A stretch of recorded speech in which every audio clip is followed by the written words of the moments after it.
Welcome again to another unforgettable edition of the Global Leaders Roundtable podcast. This is another Fireside Chat edition, and I am super excited, as I always am, to be able to talk to my next guest that is coming to the virtual roundtable. Listen, I'm just super blessed because God has afforded me an opportunity, a beautiful opportunity to be able to talk to people literally from around the world.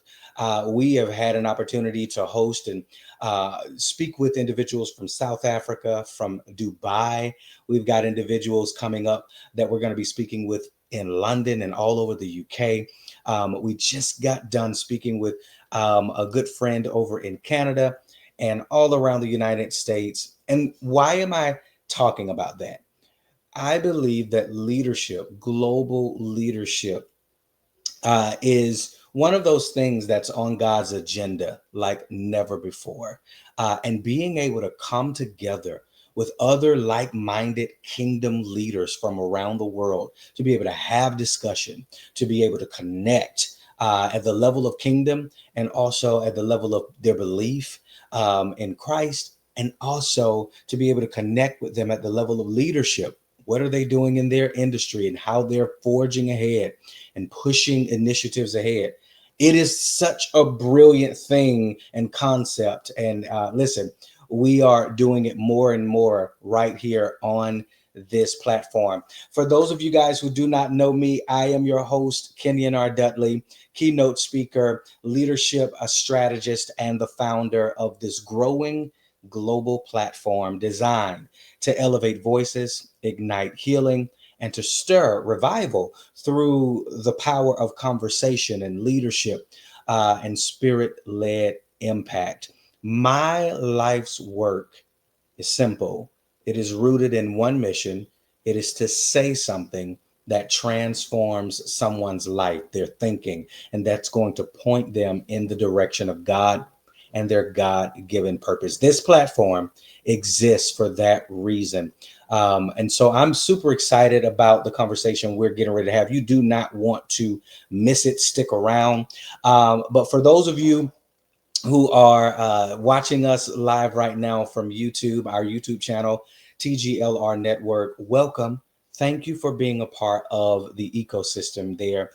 We have so much content already on the page, and we are going to be loading up more content live as well as pre-recordings. And you don't want to miss the phenomenal information and strategies and discussions and all things TGLR, or the Global Leaders Roundtable, that's going to be put on that page. So why don't you do this for me?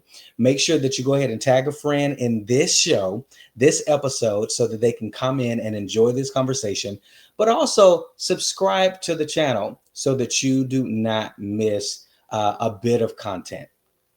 Before I go into my discussion and introducing my guests, those of you who know, we are having a virtual summit that's coming up. And listen, I'm super excited about it. Those of you who do not know about it, it's the Global Leaders Virtual Summit. We're going to be discussing global kingdom leadership. September the 20th through the 21st, we're having over 60 speakers. Oh my goodness. Over 60 speakers from around the world that will be speaking, sharing their thoughts, their big idea, sharing their God-ordained revelation, and sharing what they do to help others in their industry to thrive and to be served. And so, listen, if you want to be a speaker, why don't you apply going to that link that's right there on the screen? Or if you just want to be an attendee, you can do the same and soak up all of the information and revelation that's going to be shared right there at the Global Leaders Virtual Summit. Go to bit.ly/TGLR Virtual Summit now, and you'll find our virtual summit page with all information. All right. I am ecstatic about what we are getting ready to talk about. Let me put it on the screen so it can scroll across. We're getting ready to talk about from pain to the page, writing, healing, and the power of story. with my guest, Sally Larkin Green. And I am super excited about bringing her up. Listen, today, she is a woman of wisdom. I believe she's a woman of authenticity. We've done a little bit of research on what she does, and she definitely shows forth spiritual strength. Sally Larkin Green is a writer. She is a speaker. She is a story coach who helps people turn their pain into power, not by hiding it, but by writing it down. She believes stories doesn't just entertain, but they heal, they restore, and they set others free. My good friend, who I just met, but I can already tell because anybody who loves writing and loves stories just as well as I do, we're going to be friends. I already know. Sally Larkin Green, everybody. Welcome. Welcome. I'm so excited to be here, and thank you so much for that introduction. Yeah. Yes. I am happy that you said yes to come and talk to me, and to talk to me about one of my favorite things, writing. Writing. Before we jump into the discussion, why don't you officially introduce yourself to the viewers? What part of the world are you in? What is it that you're working on currently? What does God have you doing right now? Yeah, actually, I just came off a 3-day spiritual retreat, Yeah. and I realized that I am involved in so many things. My name is Sally Larkin Green. I live in Shelton, Connecticut. Yes. I'm over on the East Coast, and I work for a publishing company. I help writers get their Right. stories out of their brains and onto their page, and I've worked on a couple of children's books. We're in the process of right now releasing another children's book. And I've written a couple Bible studies. I've been Mm, a Sunday school teacher for over 30 years. And wow. I'm the spiritual director right now at my church, trying to move people closer to Jesus. So that's Yeah, kind of been I wear all of these hats. I have, I I'm get working it. in my church, I'm working in my business, I'm working in my home, I've got my family. I recently lost my mom to Alzheimer's, and Oh gosh. yeah, My it was condolences to a you. long, yeah, it was a long, painful process. But I have now my dad is really been struggling with it, so I'm have that too. So I'm just you know God has put me in all these places, and I'm just I'm happy to be here, Yeah. and I'm happy to be this person that people come to um, for help. Uh, Yeah. I think that's what God has placed in my heart, and what I've been chosen to do. And so, Wow. Wow. Woo, yeah, that's a lot you're in the middle of. Uh, exactly. let's just take a breath on that. But how many people who are watching now, even including myself, can relate, right? Can relate to just you having so many different hats, so many different responsibilities. You're helming at the leadership level of so many different things and leading people in so many different ways. You have to have Christ, right? Well, and that's like this weekend. That's what I realized. I was like, you know what? If I didn't have the strength of Jesus in my Hmm. life, I Hmm. would be a crumbled mess on the floor over there Hello. right now. Yes. You Yes. know, the only reason I'm able to be a leader in my church, to be a leader in my family, to be a leader anywhere, Yes. is because I have that strength from from Christ in my heart, and I know that I can be strong for other people. Yeah. And a lot of times I feel, and I was talking to somebody last week, and I said, I feel like Jonah, a lot of times Yeah. where these situations happen, and God's in my head telling me, okay, you got to take the helm on this, and I'm like, are you sure you got the right are you Right. sure you want me? Yeah. Yeah. Um, and then I hear, yeah, yeah, you know what? You're the person that Yeah. I chose. You're the one who's listening right now. I need you to be my hands and feet. And You're the one who's listening. You're the one who's obeying, right? Obedience is better than sacrifice. We know that's what the word says.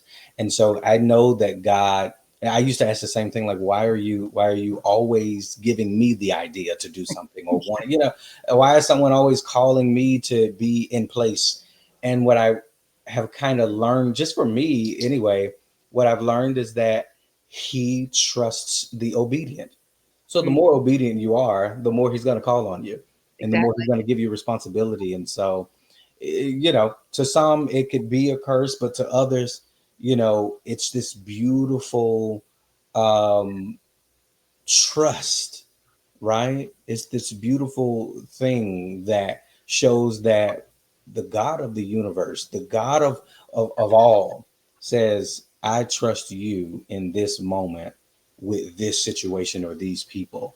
And to me, it just humbles me even the more, Yeah. you Yeah. know. Um, let's talk about your writing. I want to start with, where did this come from, this love, this passion for writing? I mean, you're obviously in the trenches, like working for a publishing house. I mean, you have, authored many books and things that are coming up recently. Where did this love come from of writing? I've always loved writing ever since I was little. Yeah. Um, and reading and making up silly stories. I was the oldest. I was the babysitter. I had four younger brothers, and I was Wow. always making up silly stories and keeping them entertained. Yeah. And then writing them down and doing storybooks. I mean, I've been a writer since I was could hold a pen. Yeah. Um, when I started teaching Sunday school, I would write plays for the kids, because the plays that we would have, like four four or five kids that wanted to speak, that wanted to Right. be, and then we would have some that didn't want to do anything, So the plays and stuff that I would buy on the internet or get, it never fit the kids that had that were readers. So I would just write my own. Wow. Um, so it's always been something that I did. Then during COVID, I really hit. I was going through a really low period in my life.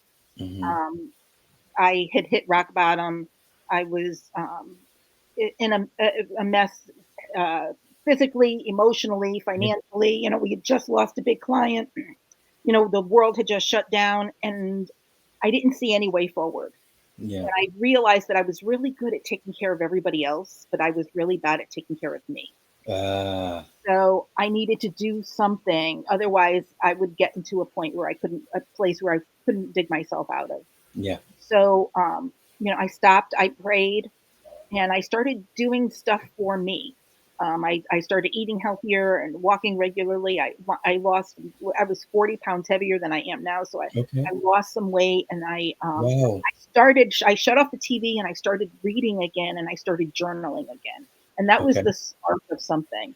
I wound up taking an online marketing class just to pour into myself. And I got invited to write a chapter in a multi-author collaboration book. Yeah. It was and as soon as they said write, and I was like, yes, this is right up my alley. Yes. I had no idea what it was. I had no idea what I was doing. I Right. didn't feel qualified, but I said yes. And I wrote a chapter in this book. I was one of 150 other authors that contributed to this book, Nice. with all these highly successful entrepreneurs and business owners and coaches and me. Wow.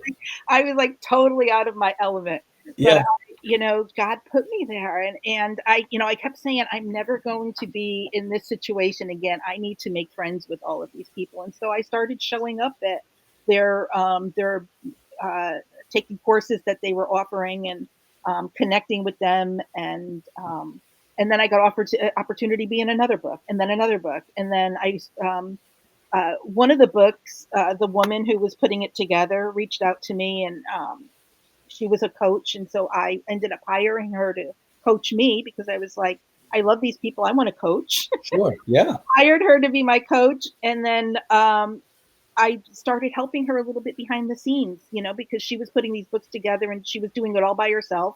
And I said, Right. Wow. "Could you use a little help, doing this?" I said, "I'm pretty good on the computer. I could talk to maybe some of the authors or whatever." And I just offered it to her out of the goodness. I didn't want any wasn't, asking her for money. It wasn't like it was. I was just, let me help you. Sure. And so I did a couple of things for her, and um, about 2 weeks that we launched two books, 2 weeks apart. About 2 weeks after they were launched, she reached out to me and she said, "I love doing these books with you. Would you want to partner with me and make this our career?" And Wow. so that was in 2021. Yeah. And since that time, her and I have published over 50 books together, Wow. between collaboration books and single solo books and children's books. We're just getting into the children's book market. Um, Wow. and it's been a journey. It's been a crazy God-led journey I have no idea half the time what I'm doing. I'm just by the string of my pants, just saying, "All right, God, what's next? Where do you want me to go? How do you want me to work on this?" And Yeah. we're just doing it. And we're figuring it out along the way. And, So and so you guys are helping people write their books, helping them publish it, to distribute it, to all of that. right, right, right. Wow. Yeah, yeah. And like one of the first books we did was called Wellness for Winners. So it was Hmm. all people who had been maybe ill and gotten well, or had been or were in the wellness Hmm. area, and they shared their stories of their life, Yeah. on how they got well. Another one we did was the impact of cancer in your life. Mm. Um, so it was all people who sat down and wrote their story about how cancer had impacted their life. Hmm. Um, we did one we called it the book I read, and it's what is that one book that you read that changed your life, and how did it change you? That's so We don't want the cool. story about the book. You mentioned the book, but we want how did that book change your life? And so that we had 50 authors in that one all contribute a chapter Yeah. about the book that changed their life. And then that one is pretty cool because then at the end we list all the books that all the people mentioned in their chapters. That So is phenomenal. I would imagine if I was in that book, I would have written. I wouldn't have been able to choose because it's so many great books. I'm thinking about To Kill a Mockingbird. I'm thinking about Who Moved My Cheese. Oh my gosh, it's so many. yeah, and then I'm looking through and I'm all like, okay, I read that one. Oh, that one looks good. Yep. Yep. But I expected everyone to be like, okay, the Bible, and then maybe like Think and Grow Rich. Sure. We'd have, but it was such a variety, and some of them were like completely surprised. Some of a Dr. Seuss book, or one of them was Yeah. a math textbook. I read this. I read the something in a math textbook that changed my life. That is so Um, cool. but it was eye opening, and it's fun, and it's different than anything I've ever done before, and so And think about the reach, right? Let's talk about that. The reach that a book has, right? The impact. When you write a book, I mean, that's like a key to stages and places, mhm, because when you have something in hand that's a finished work, right? And you could hand someone else this work and say, "Hey, this is what I was a part of. This is what I created. This is what I know, and I put it all in this book." Then all of a sudden, I mean, I've experienced it with my books. I've experienced like doors just start opening. People want to hear from you. You become an authority yeah. in your field, in your industry. How has this journey positioned you and even your partner as more of an authority in the publishing field? Oh my gosh, it's crazy because I think about where I was 4 years ago, right? Right. I had never spoken. I had never been interviewed by anybody. I Yeah. had never gone live on Facebook. I'd never done a Facebook Live before. I Wow. wasn't in front of a camera at all. I mean, I had a small little service business with my husband. I got up every day. I went to work. I came home. I did the dishes, went to bed. And, Right. I had my life. I had my routine, Your right? routine. Yeah. And being on camera wasn't, or being interviewed by people wasn't part of it. You Right. know, when I contributed to that first book, I remember they wanted to interview me, and I was like, "Oh my gosh, what do I say?" You know, what do Yeah. I say? I was like, I was freaking out, and I had no idea what was happening. Yeah. But I did it, afraid, and I I was on the first one, and then I did it again, and then I said, I'm gonna do this for a living, and I don't know, I'm gonna interview people. I'm gonna be a start my own YouTube channel and Sure, yeah. start interviewing people, and that I set it all up, and then I freaked out. I was like, I set it all up, and I was like, Right. I went into like one of these things where I met these authors and I said, I'm gonna start a show. If anyone wants to be interviewed, and I had three people reach out to me and say they wanted me to interview them. And then I was like, I have no idea what I'm doing. What am I going to ask them? What am I going to talk about for 20 minutes? So, like the night before, I went in and I canceled everything. And I was just getting ready to Wow.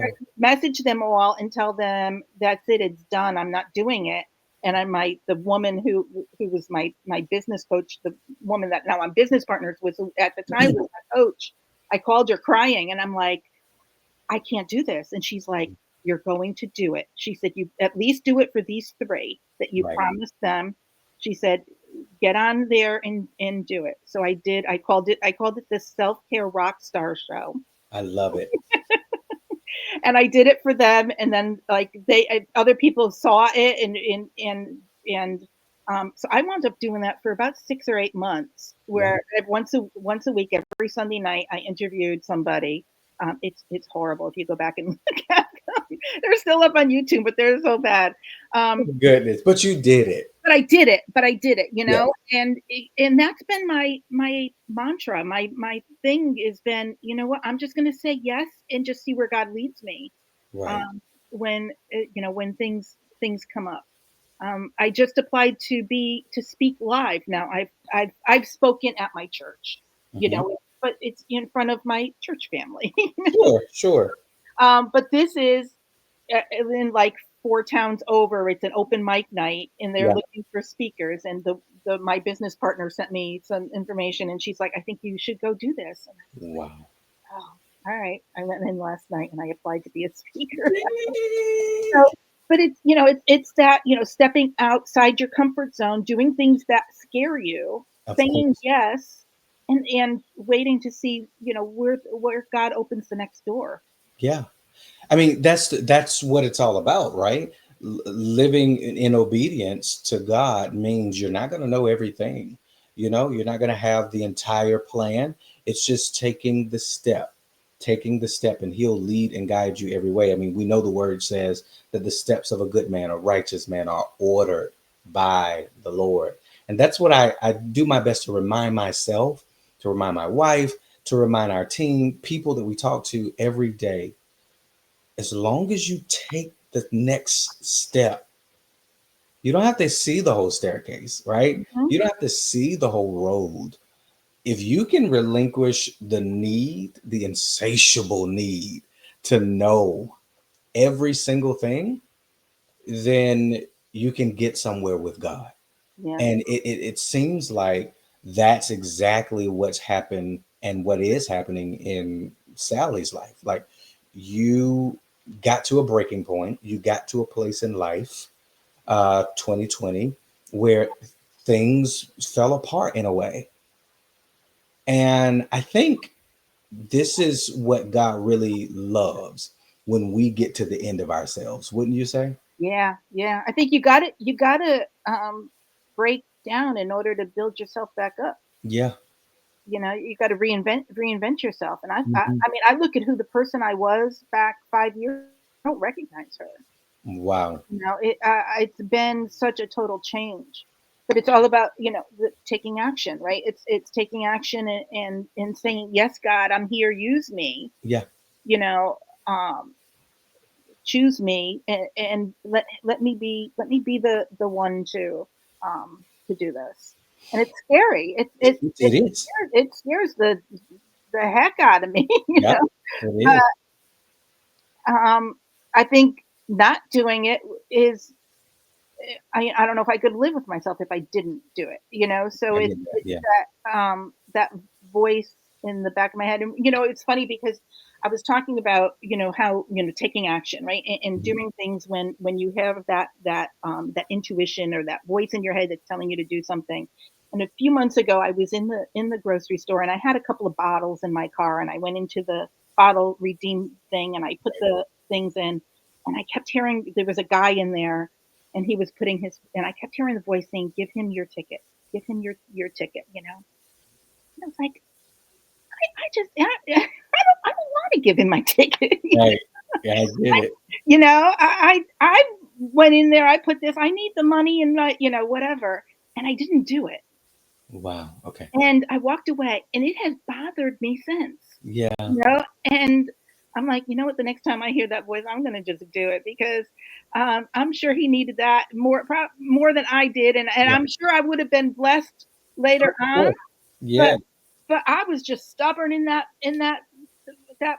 at that time, and I was like, "No, God, I'm not gonna give him my I don't even know him. I'm not gonna talk to some strange man that I don't know," you I know? know. And so and it was just, um, but it's that, you know, taking that action when God is talking to you, and that's when things happen. That's when, Mhm. you know, it's stepping outside of that comfort zone and doing things that scare you. And then, you know, even the writing and the journaling. I mean, I've been doing that, you know, for the last 4 years and keeping, I mean, I have notebooks full of just, you know, things that, um, and it doesn't have to be stuff that you publish. I Yeah. mean, some things I write that it's for the publishing, but sometimes I write just for me and God, you know, Of to hear, course. Yeah. just for me to just get it out. Sometimes, you know, that's when you heal, is to get it out of your head and onto the paper. And sometimes it's just, you know what, this is horrible, and just rip it up and throw it away. Yeah. Gotten it outside of yourself. You've healed, you've grown, you've changed Mhm. because of, you know, and like I said, you got to get it out.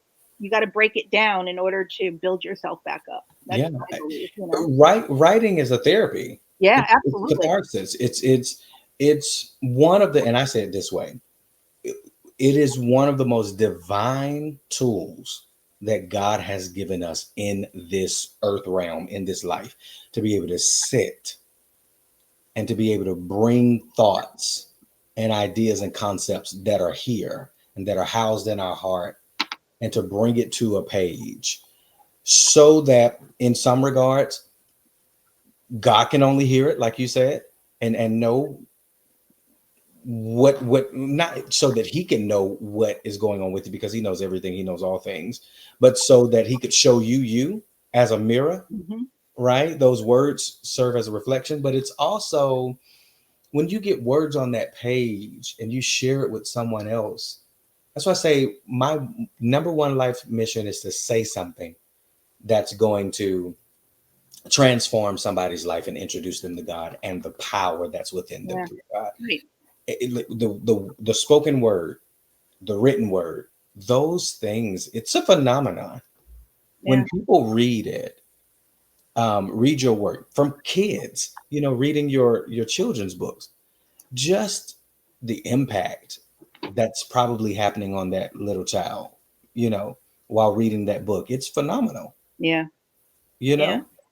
And your mess becomes your message, right? And Yeah, the things that you've been through, other people are going through. for sure. So you can pull them up with you. You Yeah, can encourage them yeah, by your story, you know, absolutely. and then being able to listen to other people and having them help you move forward. So it's kind of like this never ending chain, right? You're helping someone Hmm. else, and someone else is helping you. Hmm. And if you don't share your story, if you don't tell people who you are and what you've done, then there's no way for them to be able to connect with you. Yeah, And making those connections you know, as human beings, we love those connections. Making those we have connections to. with other people is what, you know, that's what God wants us to do, right? He wants us to connect with other people. And Yeah, how are we going to connect? You're going to tell your story, you know, and your story, and you know, they might be like, oh yeah, you know, I've gone through that, or I had that happen to me. And now you've those relation points become those relationships, you know, with how you mm, connect with people. I So, love that. I really do. So action takers, action takers publishing. That's you are a part of being at the helm of that. Um, what are ways that people can get involved? What are ways that they could actually connect and have you all help them write their book and publish it and get it out there to the world? yeah, well, all they need to do is go to actiontakerspublishing.com. Connect. There's a button there to connect with me, or they can go to findsally.com. Yeah. If they go there, everything about me is there. All my books that I'm part of, all the my social media points.